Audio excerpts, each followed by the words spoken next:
and Metahuman. They've done it! Epic's done it! They've made a photorealistic human being. This is...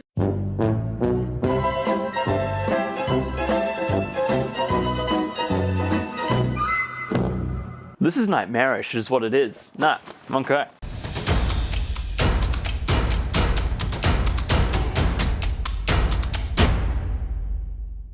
Over the past decade or so, I've been following Epic on their business adventures, because for a company that started making game engines in the late 90s to early 2000s, they've really grown as a business. Obviously that's because of Fortnite, but that money has also allowed them to do some really crazy tech things. And they're not only into games now, they're also doing film and television, VR, AR, and heck, they're even fighting on the storefront. Quite literally, like with Apple and Steam. And exciting as all of this is, I have a few concerns with where Epic's going as a business in general. And with some of the promises they're making, especially with Unreal 5 and with Metahuman, I think people are again going to get overhyped by promised tech that is going to fall short. Now, there's this amazing quote from Mike Bithell that he says on Play, Watch, Listen. The great thing about game development is everything's ridiculous and impossible right up until the moment where it becomes completely standard. I'm pretty sure I even said on this, my first job in the industry is a 0.03 millisecond button press in Unity now. That's how the industry moves. Meaning that you can say, wouldn't it be great to have really high-res models, or wouldn't it be great if we could have virtual reality? And these things as an industry we kind of think of as this magical unicorn that's never going to happen until eventually someone works hard enough or is smart enough to figure that out. And with Unreal Engine 5, obviously certain things like real-time global illumination, I believe that. They've been really working hard on their physics system and with lighting and stuff, just their rendering in general, that it's believable enough to me that if they can make something look this good in a baked format, pre-rendered, I believe stuff like this is a further enough reach to next gen. But when you start talking about triangles and 4K images... And thanks to virtual texturing, they all use 8K textures as well. In a real-time game, and that, this statue was imported directly from ZBrush and is more than 33 million triangles. No baking of normal maps, no authored LODs. And we can do more than a single statue. There are nearly 500 of that exact statue at the same detail level placed in this room for a total of over 16 billion triangles from statues alone. To me and to a lot of developers, that's kind of mind-boggling. And right now, my first question is, okay, what is this running on? Like, is this running on a top-end PC? Is this multi-threaded? Like, what rig is this on? They do say PlayStation 5, but one thing people should understand is that working on a game within the engine, within the software, is different from the end product. I've seen this a lot with the Unreal Engine and also with Unity. You have other windows and programs working because obviously you're debugging and creating the game. It's going to run differently compared to when you actually publish it onto a platform. So although it says this is on a PlayStation 5, I wonder how hot that PlayStation 5 is running, and as well, how much are they actually telling the truth? They do try to be transparent and saying, okay, here is the fourth wall, we're breaking it down, this is what you're getting, but there's just that little bit of corporate advertisement saying that, look how amazing this is, much like with Cyberpunk. They did that a lot with Cyberpunk. I'm getting the same vibes from Unreal Engine 5. Welcome to the next generation of open world adventure. Immerse yourself in Cyberpunk 2077. And this doesn't need to be constrained to small rooms. It can stretch all the way to the horizon. Now, they've previously done this with Unreal Engine 4 as well. I mean, these graphics back in the day looked insane. Even during Unreal Engine 4's lifetime, we've seen it grow from something that looks like this to something kind of breathtaking like this. And things like Quixel have really pushed the boundaries with real-time technology. However, my concern isn't so much with their marketing or the promises they're making, because at the end of the day, if they release it and it's not as good, people aren't just going to be drawn to it. We'll know it's a gimmicky thing. That's the thing that's happened right now, I think, with Metahuman, although it has potential, right now it really is just a tech demo. Metahuman in the future promises realistic humans and I think customization and just interactions that are hyper realistic. I mean, we're already seeing that now with the rig. When you move certain facial features, wrinkles and deformations happen within the face and the body and clothing and stuff, but people have been doing that for a while in other programs like Maya. With this future tech stuff, a lot of these things can be nice on paper, but until it's performing well in a bunch of game studios or tech companies, I personally am not going to be too invested in that future technology. I mean, everyone was amazed at Quixel, and game companies are using services like Quixel, whether that's with the Megascans or even with Mixer, to increase their productivity. But at the end of the day, not everyone is using Quixel Megascans in all their games because two reasons. One, sometimes they're too high fidelity. Not every PC can download and install those things in the engine, let alone on the game. So not everyone's going to have a use for that. Secondly, have you ever played a game? I don't think this has happened to many people, but I see it when I play more indie games or when you're playing modded games like with Half-Life. You see reused assets. And sometimes that's okay because, if it's a mod from a game, obviously it's going to have those assets from the original game it's modded from. But with other things that use the same engine, I think a lot about Slender and the Unity engine and how you have that basic trees and grass and terrain. Like, you see that in a lot of indie games. And I think that the problem Epic's going to come to face with, and just developers in general, it's not really Epic's problem, they're just providing the service, it's more for the creators, is that everyone is going to be using Metahuman, everyone's going to be using the Quixel Megascan library, and sure, people will have different ideas for layouts and they make some adjustments here and there, but everything's going to have the same flavor. It's going to be kind of like back in the 2010s when everything was brown and no one liked brown games because there was just years of when games were just brown. There was no color. Eventually we were drawn out of that, but I wonder how long people in Unreal, and especially smaller developers who might not have the skills, time, or resources to make their own assets, are going to be reusing these things within their own work.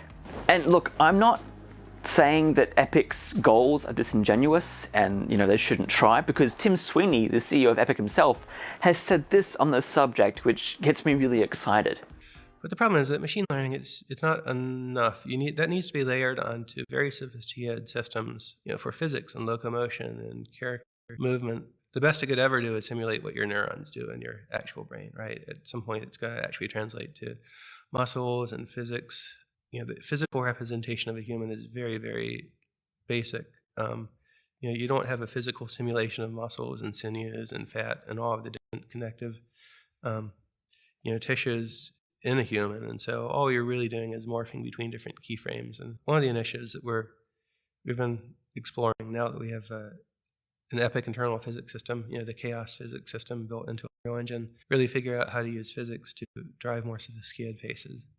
But those are just the area of technology we're working on, and I think it's pretty clear what we need to do for the next 3 years, but the next 10 years, I think we're just going to have to learn as we go. Do you think that it's possible that within a decade we will see photoreal humans? I mean, truly photoreal humans where you objectively cannot distinguish between the game character and a real human in games? Or do you think we're farther away than that? I think that's within reach. Okay. It's not clear that we can do that, but I feel that at the pace of innovation right now, that could happen in that time frame. That's exciting. I mean, I haven't heard anybody say that before, and I feel like for the last 25 years in this industry, we've always said, sure, it's going to be possible. But we were all sort of fooling ourselves, given there's the idea and then there's reality. Oh, yeah. But I mean, you just asked the hardest question there, which is real-time photorealistic synthetic humans in 10 years. And the question of real-time photorealism for everything but humans, absolutely without any question, within 10 years, we'll have total photorealism in real time and, content creation systems that support it productively. I understand that within a baked, not real time, so this is in movies and CGI, and you will get a frame and the computer will render it out. It's not instant unless you have a really fast GPU, but even then it's not technically real time. You can have those sorts of rigs in things like Houdini and obviously in Maya and Blender and all these other 3D programs. But to have that real time in an engine that it just creates a human, that's really cool stuff that I think will really help a lot of people. I'm just a little bit worried that the tech won't be in depth enough for another decade or so. As impressed as I am with his ideology, and obviously he's got people working on it, and I believe him because most CEOs who give other engineers jobs, they usually achieve it some way or another. But I don't think anyone should invest any big bucks or ideas or hold this on a pedestal saying, this is going to make my game great. Because to be honest with you, I think it's going to take another 10 years before we have enough customization within the tools to make it not look like everyone else is using the same thing that you are. I look forward to the day when I can take a selfie on my phone, put it in some software, and it will just spit out a 3D model fully rigged and just ready to roll in engine. But I think that's probably another 10 to 15 years away. Unless there's someone's working on something behind the scenes I don't know about.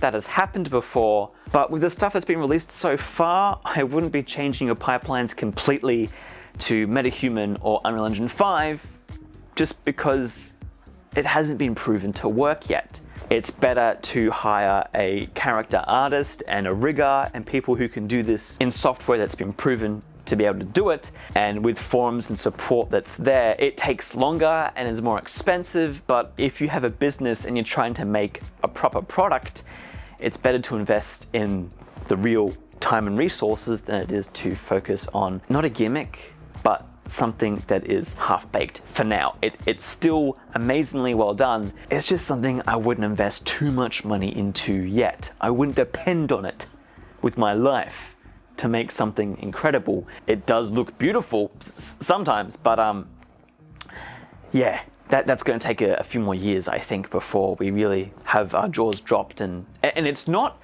jaw dropping in the marketing or in the trailer, it's jaw dropping when you're using the tool.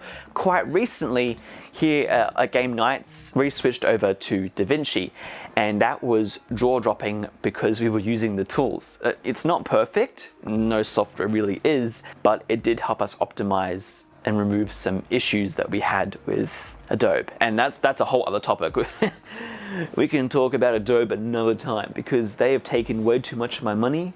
And as a student, I was eating ramen because I had to pay for Photoshop. Now, aside from all the tools they're creating, which, it's good because they're pushing that tech, and stuff with Unreal Engine, that's great because it's open source and people can look at that code and use it in their own systems. Although I have heard people saying that they shouldn't just look at that because, there could be better ways of doing it. The thing I've noticed, especially with things like the Epic Game Store, is that it's functional, but it's not very well optimized.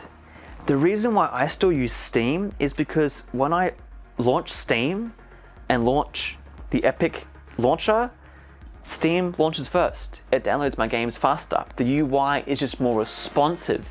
And I don't know how people can play games on the Epic launcher. Heck, I struggle to even use the Unreal Engine because half the time I click on a button and I wonder, is it registered? Is it thinking? Is it going to crash? I don't know. And so now that they're trying to suck it to the big guy with Steam and Valve and Apple and the App Store, I just want to say to you guys, maybe before you start going into lawsuits and standing in front of a judge saying, look, they're not allowing me to do this on their software, kind of have better optimized software. Because I'm going to be honest with you, I hardly use the Epic Game Store. I use it to download the free game a month, which games I've only ever played never, because most of the games I already own, and the ones that I don't own, I don't really have an interest in. And if I did, I'll be honest with you, I probably didn't even get to launching the game because the Epic Game Launcher itself is just so slow and frustrating and always downloading stuff. Oh, Quixel Megascans take forever, and I get the 4K, but for crying out loud, can you be any slower and poorly optimized? And here's the thing, I don't want to complain to those engineers and people that worked hard because there's probably management who was like, hey, we need to make a store. What's the easiest way to make it on? Oh, probably this software right here. great, but hang on guys, it's not very well optimized. It's going to be pretty shoddy. Does it get the job done? Yes. Sweet, well then do it. I mean, the poor guys at Fortnite have been crunching hard for those seasons. Like, there are animators who are working on those trailers that, probably don't get to see their families at night because Epic's just making them crunch, which is bad culture to have. And again, that's another topic for another time. But I'm finding for every good thing that Epic does, making things free, they're also doing a wrong by making those things free. When the Unreal Engine was made free, they did it because they had the money and the means to, and they're like, hey, if we can make it free and make it more standard for students and studios to pick up, then more people are going to use our property. And if we lower the royalties down, then even more people are going to have an incentive to use it, because even if they're mildly successful, they're going to keep using that software until they're super successful, and then we get a cut. And they're able to do that because they have other properties and because they're being used in other industries as well, like film and TV. But poor Unity, I mean, they were for the indies, and now indies were going to Unreal because it was free and the royalties were higher and the graphics were better, and you didn't the pro version to have a dark theme. The dark theme in Unreal was the default theme. Now Unity has eventually turned its way towards the user with giving us a dark theme, but with Unity I kind of feel sorry for them because they lost their business model. They've now had to change more to services with Unity ads and analytics and all that sort of stuff because less people are paying for the pro version. And look, sure, it's good to have competition, but when you're a giant corporation with lots of money, it's a little hard to compete with you if you've got money to burn. Unity, I'm not going to say is struggling, but where they were 10 years ago compared to now, they're kind of in a pant. They're like, whew, okay, we don't make games, so we don't have that revenue from that game service thing that's Fortnite. And they just like, Unity is an awesome piece of software.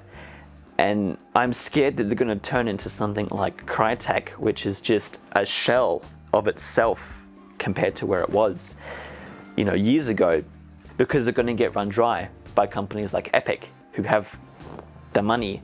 And in the long term, that's not going to be good because that software is going to be struggling. And the thing is, people choose software like Unity over Unreal because they think it's better. I think Unity is faster to run.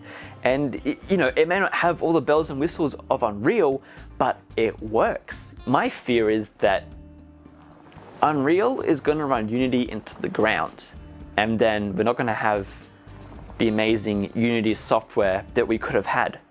And instead, they're going to either become bankrupt or a shell of what they were. I mean, again, look at Crytek.